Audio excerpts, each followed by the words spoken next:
Krishna, Hare Hare, Hare Rama, Hare Rama, Rama Rama, Hare Hare.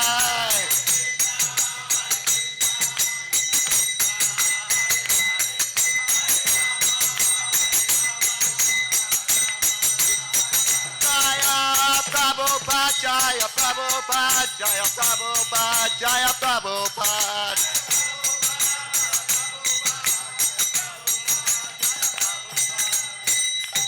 Jaya Vishnupad Paramahansa Paravajakacharya Stota Satashi Shimad, His Divine Grace. A.C. Bhaktivedanta Swami Maharaj Prabhupada Ki Jai. Ananta Koti Vaishnavendra Ki Jai. ISKCON BBT Founder Acharya Srila Prabhupada Ki Jai. Namacharya Srila Haridas Thakur Ki Jai.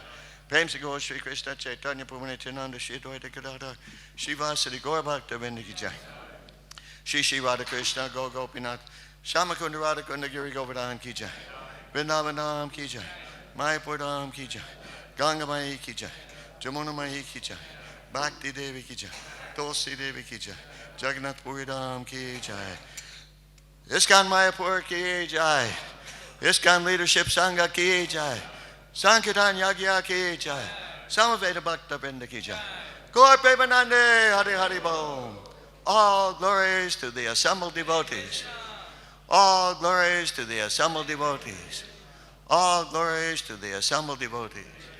All glories to Shri Shri Guru and all glories to Srila Prabhupada.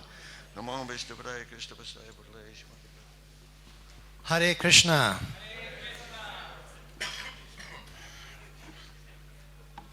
Welcome to day 5 of the ISKCON Leadership Sanga. How many of you participated yesterday in this large interactive plenary? How did you like it? What did you like about it? Huh? One at a time. Raise your hand. The goal setting, you like that? Setting priorities. Thank you. What else? Thinking about our plan for Krishna consciousness. For how many of you these ideas, these notions were new? For how many of you were a new concept? Okay.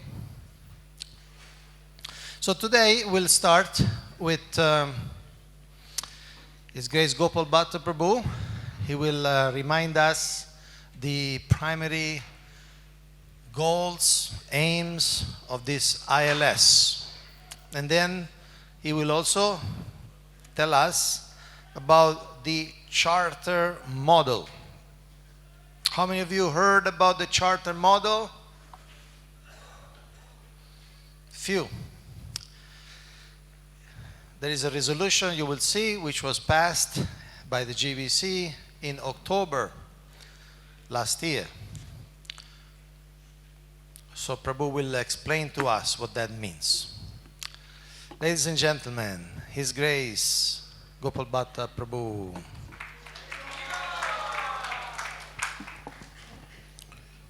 Thank you very much, Kaunteya Prabhu. Hare Krishna and good morning. Yesterday's exercise, I saw everyone's hand go up. You liked it, and that was good. And that was directly related to one of our 3 goals here at the ILS, which is developing a stronger future-forward thinking process.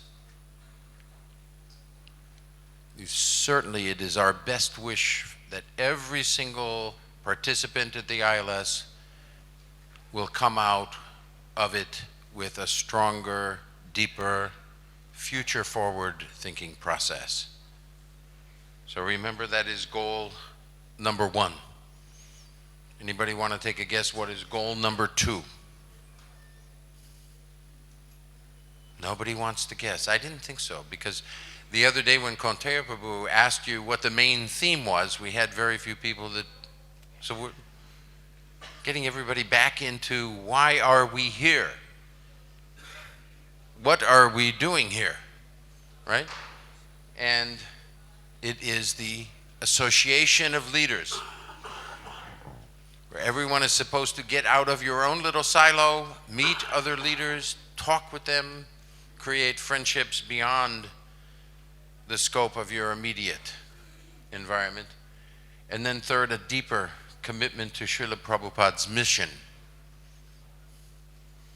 So being goal-driven, as you all are, by being clear on these goals, it's going to cause you to act in such a way that you're starting to realize and gain deeper understanding of these three. So let us not forget them.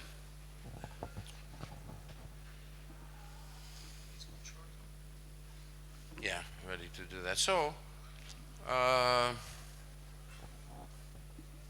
what does the word charter mean? Anybody want to give me a definition off the top of your head? What does the word charter mean? Yes. No. But thank you. Good shot. Yes. It's a document defining something, is what you said. Thank you. That's close. Let's use the word agreement. Okay? And there's a mood of that agreement, that charter, the particular type of agreement. The mood is that some governing body or something provides an entity with permissions and directions and whatnot. So, this is the charter model, and we're dealing here with part one. Kaunteya Prabhu, in the very beginning opening comments, he said, who's heard of it? And 3 people raised their hand. And why is that? It's because this has been under development with the GBC body. And it's been within that circle of the GBC body and the GBC Organizational Development Committee. And outside of that, very, very few people have actually heard about it. And what we're doing here at the ILS is that this is the first time that we are introducing this concept to a broader ISKCON leadership. And in fact, what we'll be doing in the year 2020 is that members of the organizational development team will be traveling to many different yatras: Malaysia, Singapore, Indonesia, Middle East, several different places in America, 1 or 2 places in Europe, Russia, India, South America, Brazil. As you can see, we're kind of going around the globe, presenting the charter model in detail to those yatras so that they could understand some of the concepts and then give us feedback. Because what we need in ISKCON is to be more organized. If you remember Srila Prabhupada's ending statement where it's 10,000, 100,000, 1 million, 10 million, and then he said, what? Make that organization. This is actually what we're doing in following his instructions. So, charter model statement. This is the resolution that the GBC enacted on the 14th October 19. The GBC approves the general direction of the charter model approach and authorizes and encourages the GBC Organizational Development Committee to conduct pilot efforts in the fields of preliminary communication and consultation with relevant and receptive constituencies. So here we have to stop for a moment. And we wish to know, is there anybody in the room here who is not relevant, and not receptive. Do you want me to continue? Is there somebody that wants to stop me from continuing? Okay, so now we're realizing the first statement of this. Funding. Every effort needs money, as well as to continue conducting legal feasibility studies. And as part of this first introduction, as soon as I'm finished with my presentation, Devakinandan Prabhu from Singapore, who is the General Counsel for the GBC, will spend some time talking about the legal frameworks needed in ISKCON. The committee shall formally report their observations and experiences at the 2020 midterm GBC meetings. So, we're not giving you the full portrayal, but we're giving you enough, and then if you are in any of those yatras that we're going to be visiting, please join us. So, part one of two important aspects of the charter model. We're building a base. We're not talking about yet the details of it. We're building the conceptual base, okay? From implicit to explicit agreements. I've kind of mentioned this a few times, haven't I? How many explicit agreements are there in ISKCON? Does anybody here have an actual explicit agreement with the GBC body as an example? It's actually a serious question. It's not rhetorical. So nobody. Okay. Okay. We have one person. Thank you. You have an oath of allegiance. Very good. Where did that oath of allegiance come from? Who started it? You don't know? I do. Srila Prabhupada started that. In other words, he began by having, and he did that quite early on, with an oath of allegiance, and he wanted that signed. So very good. Thank you. Part of the reason we need something more explicit is for clarity. We have approximately 100 gurus in ISKCON. Imagine if we went to each of those gurus and said, what is your fundamental agreement with ISKCON and with the GBC body? We would get 100 different versions, and a lot of it would be similar, but a lot of it would be incomplete, and a lot of it would be not so clear. We have to ask ourselves, what would be wrong with having a clear agreement?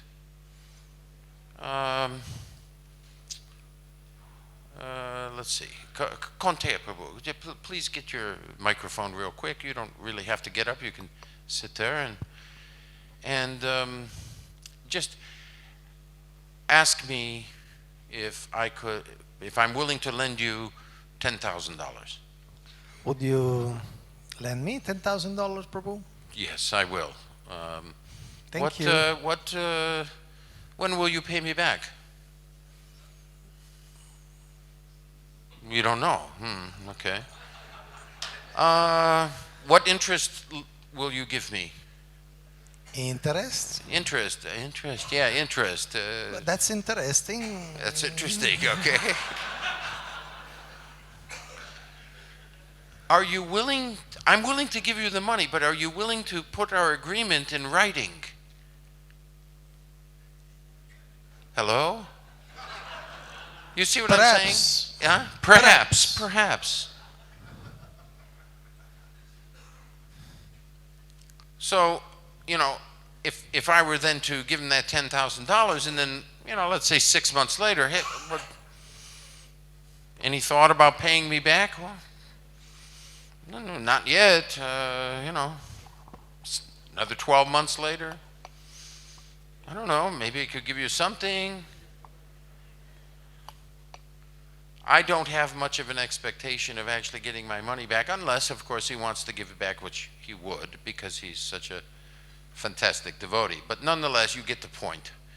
We need to clarify expectations. We have some gurus, as an example, and by the way, the diversity that we have is good. I'm not saying it's not. But we have some devotees as gurus that take a small amount of disciples, put a lot of energy into them, pay attention to them. We have other gurus, they initiate and they expect ISKCON to take care of their disciples for the most part. We have to have something that accommodates a wide range of different styles of gurus. So it's not like when we say we need explicit agreements, that's not to say that everybody's got to be the same. So don't make the mistake that says, listen, if we are going to enter into explicit agreements, everything's going to be the same. No, some things should be the same. What should be the same on every single agreement that we might have with a guru? He's going to chant 16 rounds every day at least. He's going to follow 4 rules and regulations. He's going to be loyal, fundamentally loyal to ISKCON. Like that, right? What happens as soon as we start to have some agreement? Let's go back to Kaunteya Prabhu. Ask me if I'm willing to loan you $10,000. Prabhu, would you loan me $10,000? Yes, I will. What is going to be the interest rate? Go ahead. 3%. 3%. Good. When will you pay me back? 12 months. 12 months. Okay, really good. Will you make any interim payments? No. Are you willing to put this into writing? Yes. Okay, good. All of a sudden we've moved from something very vague to something that's clear. Now there's accountability between us. As soon as we make something explicit, we can hold each other accountable and have a relatively easy and reasonable time doing that. Whereas if everything's just implicit, you say, hey, wait a minute, why are you doing that? Well, this is what I do. What are you talking about? I'm not even sure why you're asking.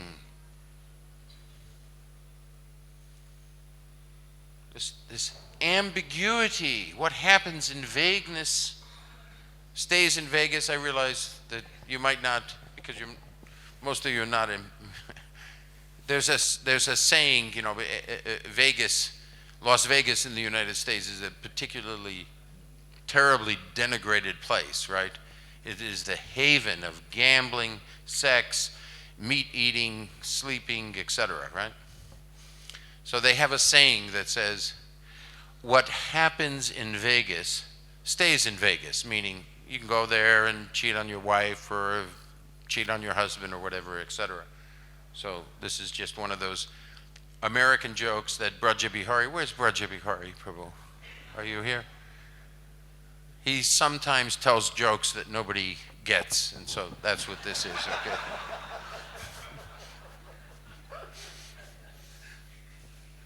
$2.04%.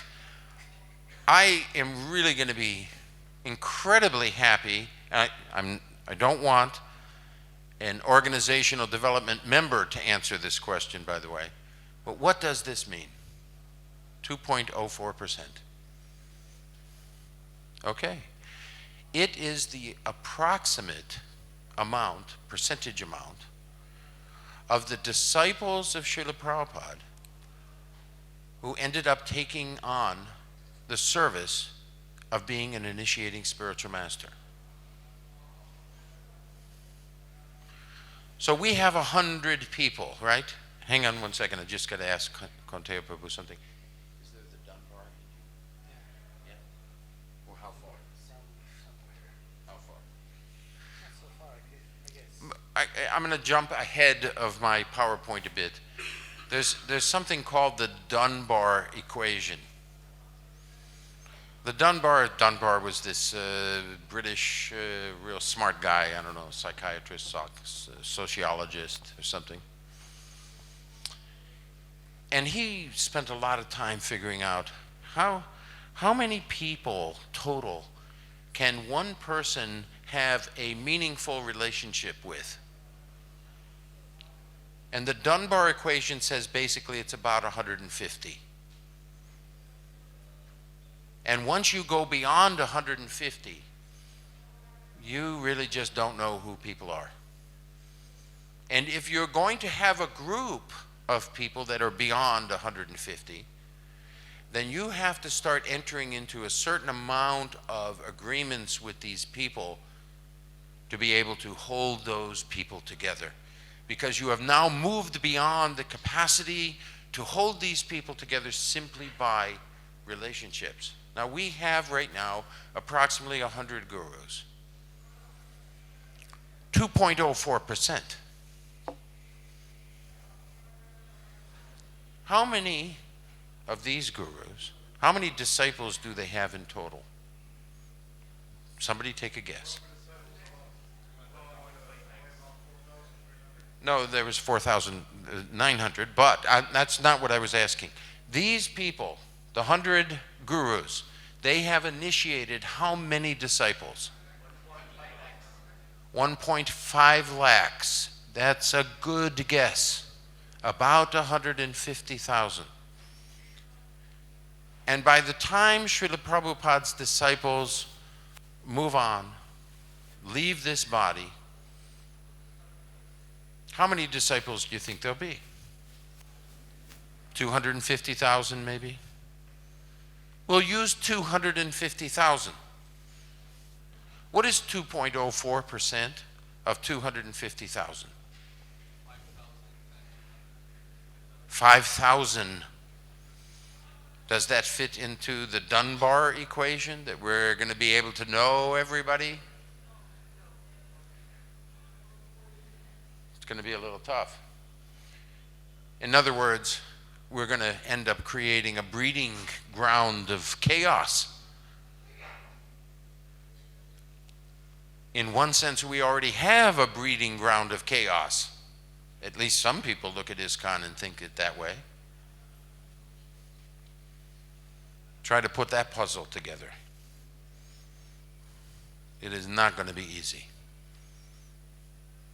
Going out into our future, we need more. Srila Prabhupada said, make that organization. So maybe.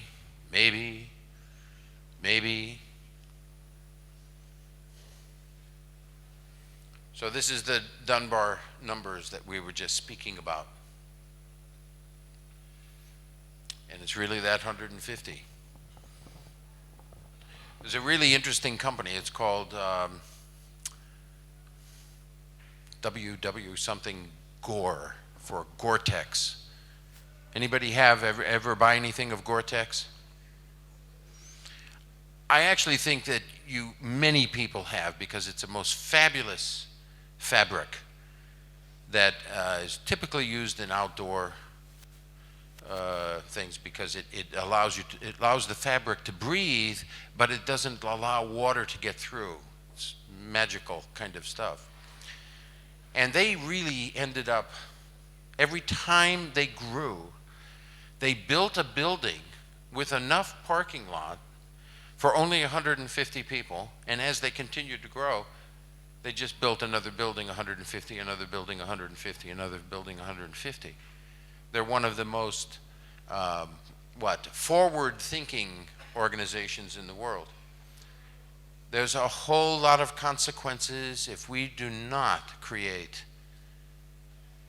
some sort of fundamental hierarchy or some sort of fundamental agreement among all of ourselves, all of the temples, all of the gurus, etc. Regarding Manasvi, you should immediately prosecute. This is a disciple that Srila Prabhupada is speaking about.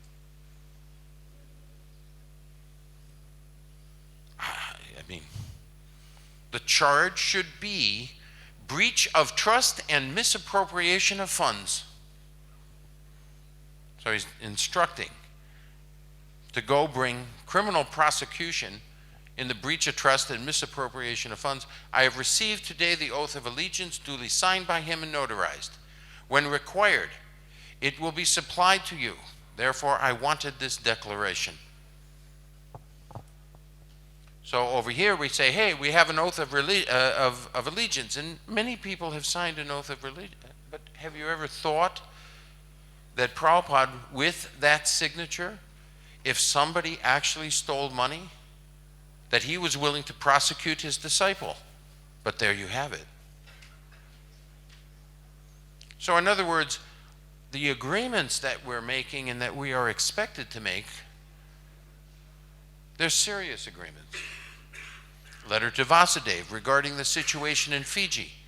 It is necessary that we come to a proper understanding as to the status of the land and the organization of ISKCON Fiji itself. There's more to this story. In other words, there was a big argument between Vasudev and Srila Prabhupada as to who owns this temple. And basically, Prabhupada took a position that basically said, you could own it yourself and have your own puja and have your own thing, or you could be part of ISKCON. And if you're going to be part of ISKCON, then you have to become under the GBC. Now, Srila Prabhupada, being this outrageously smart, incredible, he ended up making Vasudeva GBC for a while, okay? So, because he did not want somebody to be outside of the overall structure of ISKCON.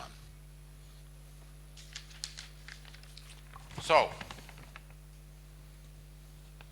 any idea what this is? I'm sure you don't. This is the handwriting of Srila Jiva Goswami. And he wrote, if this matter had not now been made clear to all persons, then indeed there is a danger that some person in authority will infringe upon it selfishly. He was the first Vaishnava to actually start creating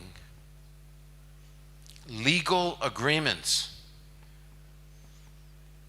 That's how far this notion goes, all the way back to the beginning of the Gaudiya Vaishnava Sampradaya.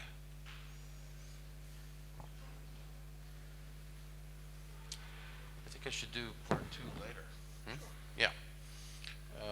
Okay, so part 2 is freedom with boundaries. I decided to go a little deeper into implicit and explicit.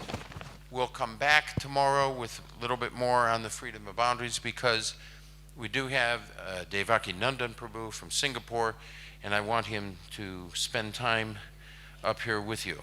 So, Devaki Nandan Prabhu, where are you? Do you find this interesting?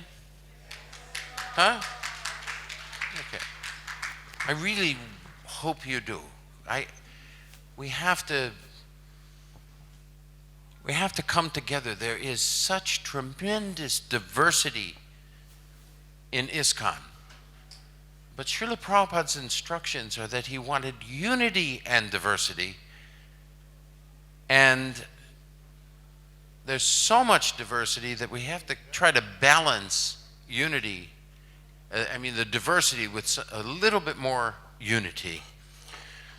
Please introduce Devaki Nandan. As you heard, Devakinanda Prabhu is the General Counsel of the Governing Body Commission. That means he's the lawyer of the GBC. He is constantly consulted for free, I must add, for all sorts of disputes and issues, legal issues that the GBC has to deal with. Last month in Gainesville, Florida, he organized the first ever ISKCON Lawyers Conference. And 31 devotees came from all over the world. Russia, Europe, Africa, North America, and so on.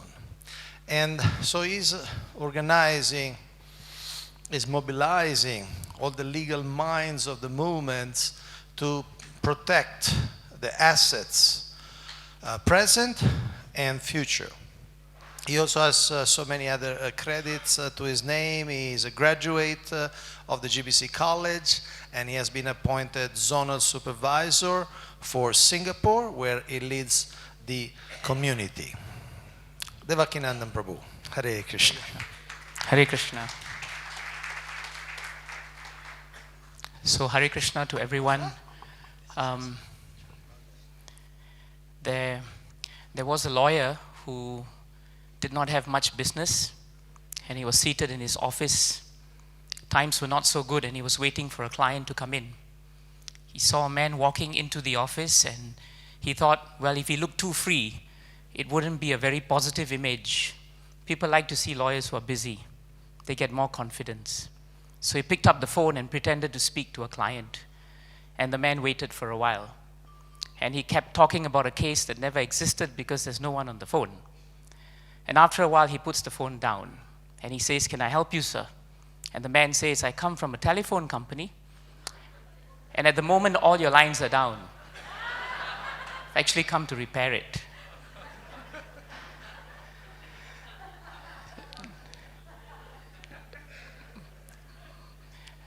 My spiritual master told me when he first knew I was a lawyer that, "Devki, there are two people we should avoid in life. One is a doctor, if possible, and the other one definitely is a lawyer." But he said, if you want to avoid the doctor, then you must avoid the lawyer. Because when you see the lawyer, you tend to see a doctor after you've seen the lawyer. So I say this to you because the law and being spiritual is sometimes a very uneasy coexisting relationship. When a devotee puts on tilak, dhoti, kurta, reads Bhagavatam, and then suddenly we speak to you about agreements, you sign off on it, and then there are clauses over there, hopefully not in fine print, which you did not see, but you have read, and if the agreement is broken, the question everyone has in their minds is, yes, we sign agreements, but what happens when they are broken? Does it mean that our relationships are broken? Does it mean that as devotees in a community, we should bend the agreements based on time, place, and circumstances? That we should give some people leeway to get out of agreements and some people not leeways to get out of agreements? These are questions all of you as leaders would surely have when we start putting forward to you the necessity for legality within a spiritual society. And for those who are practicing, any practicing lawyers here besides Akshay Ramchandra Prabhu? Anyone else here who's a practicing lawyer? Okay, I'm glad in one way. But if you ask Akshay Ramchandra Prabhu, who's done an amazing job here in Mayapur, who's also a practicing lawyer, he will tell you that actually it's extremely difficult when, as a lawyer, we try to approach an organization like ISKCON. And when things go wrong, it's very difficult to put the law above everything else. So this is a necessary evil in one sense in this world. And lawyers are very often not the kind of persons you want to meet, at least in the material world. But so far, this is a question that we will always have. So I'm here to just spend a little bit of time to flow with telling you something about the charter model, at least the legal aspect of it. I think you heard very clearly from Gopal Bhatta Prabhu the idea and the focus and the importance of having clear and explicit agreements. Because very often misunderstandings have grown between devotees, and it has festered within organizations because we walk out of a meeting thinking, I had a perception, you told me this, and you had a perception, I told you this. And when we don't have anything down in writing, and we are not sure of what we actually said, and it's not captured well, it leads to misunderstandings. And when you have two devotees who are leaders, then you have factions. Some believe you, some believe someone else. And all this could be put aside if we had some form of clarity. The form of clarity we speak about in law is just the word agreement. But if you look at it from the word clarity, it becomes more congenial to understand. So that's one concept that's important. The ISKCON Law Department was actually formed to actually serve the purposes of ISKCON and the GBC. It was a resolution, it was born out of a resolution from the midterm GBC meetings in Kanpur in October 2018. And basically, it states that the GBC body authorizes the creation of an ISKCON in-house law department headed by a general counsel. Two things are important here. One is the position of a general counsel is actually a service position. It's like a managing director in a law firm, for example. Someone who can actually reach out, form a department, and gather the best of legal minds and work with the leadership in ISKCON so that we try and get our society in order, or if it's already in order, to make sure it stays in order. Sometimes people ask, when we talk about topics like administration, we talk about topics like law, they seem sometimes to be so far away from a Bhagavatam class or a nice kirtan, but they are also very much part of an organization. And I thought it's very important to give context to this. If you read Bhagavad Gita, there's a beautiful verse where Krishna tells Arjuna, in this way, you will be freed from bondage to work in its inauspicious and auspicious results. With your mind fixed on me, in this principle of renunciation, you will be liberated and come to me. What's important here is how Prabhupada defines this point in the purport. If you look at the purport, Prabhupada says very clearly, one who acts in Krishna consciousness under superior direction is called Yukta. And the technical term is Yukta Vairagya. And he goes on to quote Rupa Goswami in the very famous verse that we all know. Anasaktasya vishayan yatharham upayunjataha nirbandaha Krishna sambande yuktam vairagyam uchyate. And the meaning of it is very, very important. And that's the premise of what we do. Because I just wanted to highlight this. If you look at the bold, you'll find here that Prabhupada continues in that purport. Rupa Goswami says that as long as we are in this material world, we have to act. We cannot cease acting. Therefore, if actions are performed and the fruits are given to Krishna, then that is called Yukta Vairagya. So this is an important point I want to share with the leadership, because management, administration in this material world invariably will bring you in touch with legal, accounting, and transparency principles. We cannot escape them. But if we use them in the service of Krishna, if we use them according to His divine grace's desire to build an organization, then actually it becomes a spiritual principle. So that's very important for leadership to appreciate. Because when you go back to your yatras, you will meet your leaders who will then think, this is such a dry matter for us to do. But when they understand that there is a strong spiritual basis for this, then their hearts become more convinced. I've learned one thing through experience. It's very hard to perform an action until you actually feel for it. So thinking is one thing, feeling for it based on Shastra is another. So this is what Prabhupada has said. And I wanted to spend just the next few minutes before I end to just share with you some of the points which will actually overlap into what Gopal Bhatta Prabhu brought up, that actually gives us an idea of how Prabhupada viewed principles of accounting, finance, and law. And that would actually form the foundation and underscore the importance of why we are doing this. This is an interesting letter to Rupanuga on the 8th of August 1969. If we do not take time to understand how the financial matters are going on, then at any moment we may experience some calamity due to our inattention to some matter. In law, inattention, omission, negligence is as good as breaking the law. And that is so true today of religious organizations and non-profit organizations. And years ago, His divine grace has already alerted us to this point. Just like we have to be attentive to our devotional service and chanting, it becomes the onus and responsibility of every leader to be attentive to these matters too. It is devotional.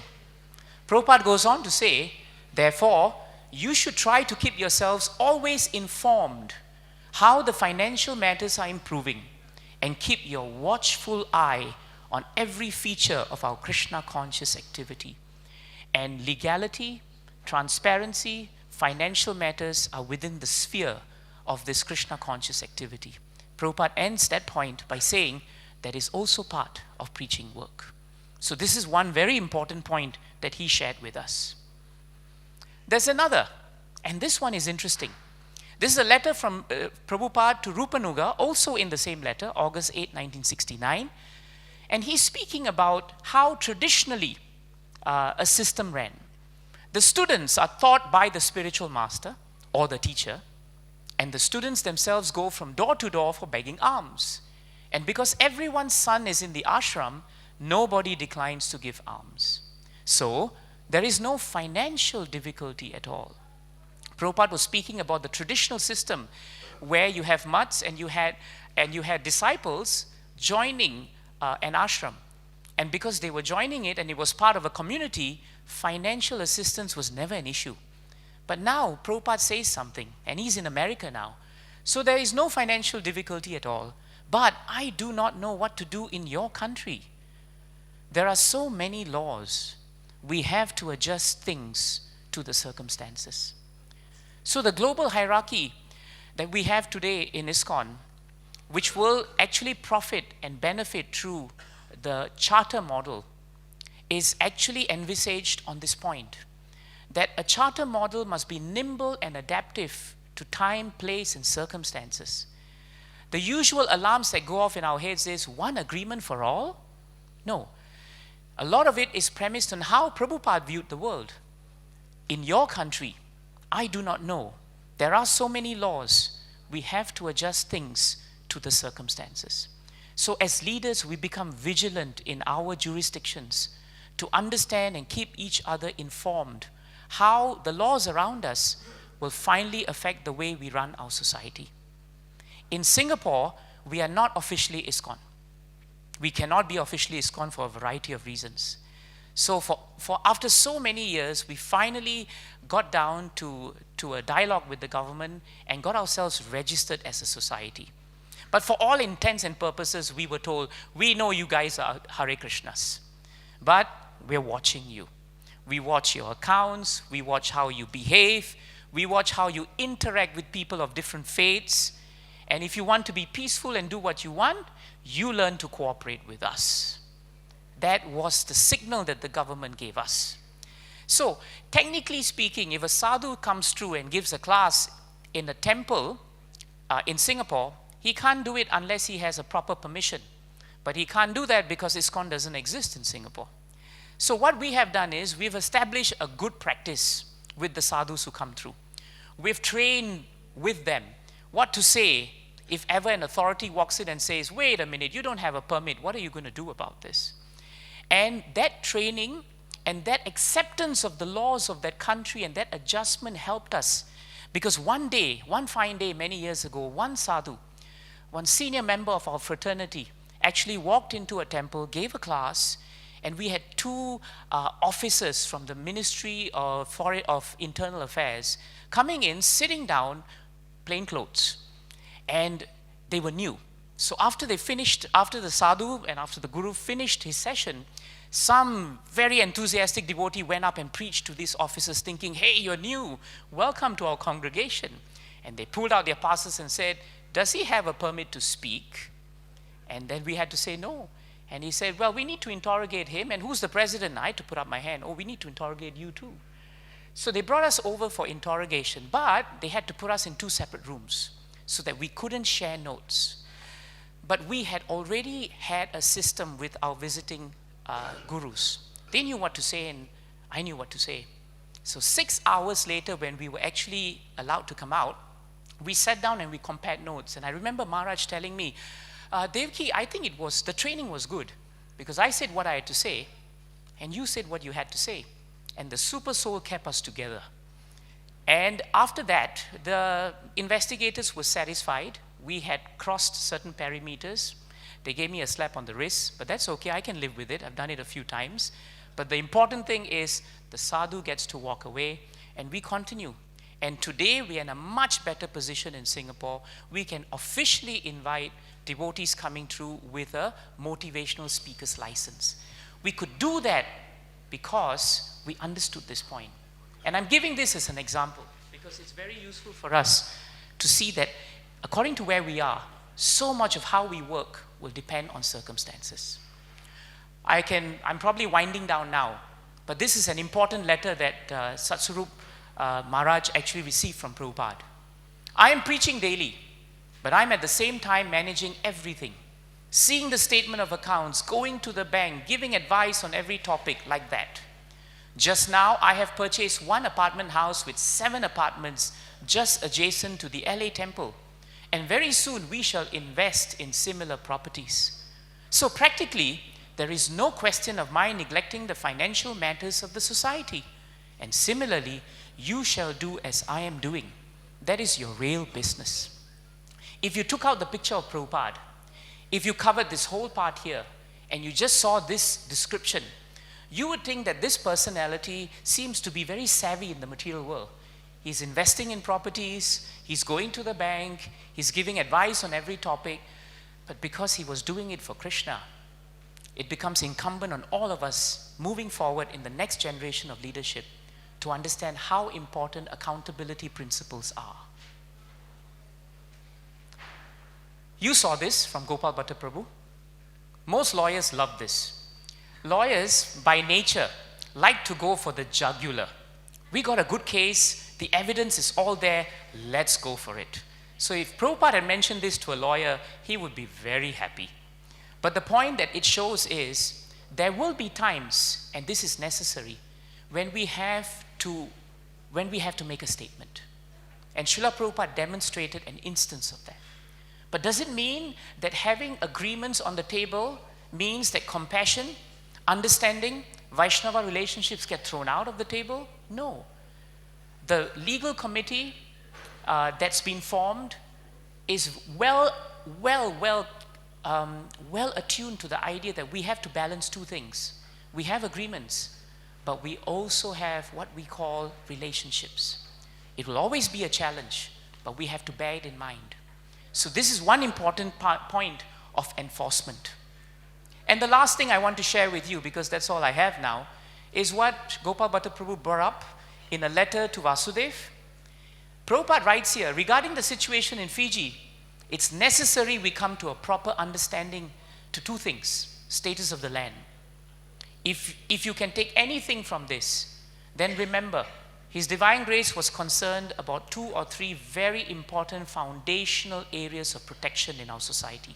The first, land, how we protect it. The second, organization of the movement, how we organize ISKCON. The third, the governing land of ISKCON may have yourself and your brother as members, but must also have the GBC for the zone. The direct connection, the nexus between every yatra and the governing body commission. And just to end, he says, in case you do not like this arrangement, you may not use the ISKCON name to collect funds or to take loans. So Prabhupada was making an agreement. His agreement was, protect the land, make sure we have clear organization, be connected to the governing body commission. If you do not do that, then as per the agreement, well, if you don't like this arrangement, do not use ISKCON name. In other words, the ISKCON name belongs to Srila Prabhupada. ISKCON properties belong to Srila Prabhupada. Trademarks, logos, branding, they belong to the movement. They don't belong to each one of us. And like everything else in this world that doesn't belong to us, how can we stake claim to the most foundational things that give rise to an organization? So these are the areas we hope that the charter model will be able to accomplish in its protection. And I think by ending, I would not be very far from saying that the leadership agrees that until these areas are protected, we will be remiss in our duty to actually move this organization into the next century. Thank you very much for your time. Hare Krishna.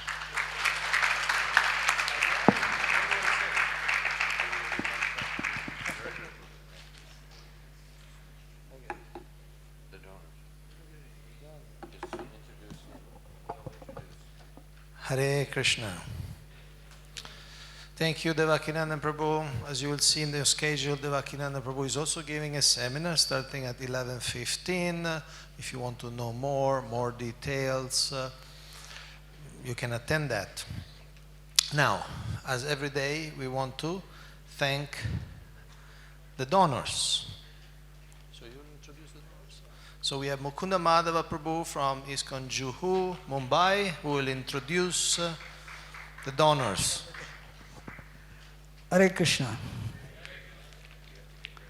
Prasadam is important component of ILS, and sponsoring Prasadam is also a very important component because it takes off a substantial load from the ILS financial management.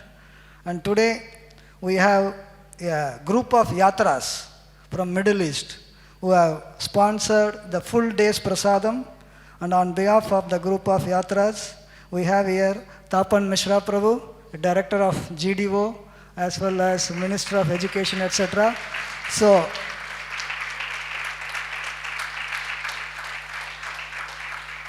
either one yatra can fully sponsor, or if one yatra is not able to do that, 2-3 yatras can come together to sponsor also. This is an example where 4 yatras from Middle East have come forward. So you will say a few words about those yatras. Tapan Mishra Prabhu. Keep the chit-chats. Thank you so much, Prabhu. Hare Krishna. Well, I consider when the word donor came up, I think we are on the receiving end.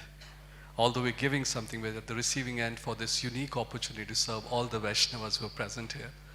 So on behalf of Mathura Desh and the Yatra leader there, Rajpran Prabhu, and also Rasakira Prayan Prabhu, on behalf of Krishna Katha Desh, Anirudh Gopal Prabhu, Rajpran Prabhu and Anirudh Gopal Prabhu participated here, but they had to go back. On behalf of Balram Desh and their leadership, Sumudra Chaitanya Prabhu, and on behalf of Kanaya Desh, who I serve, Tapan Mishra Das, we'd like to thank you for giving us an opportunity to serve you. Hare Krishna. So Kaunteya Prabhu is presenting as token of appreciation for all these yatras. Lord Nrsimhadev's mercy, they actually need a lot of mercy of Lord Nrsimhadev is needed in the Middle East. Hare Krishna.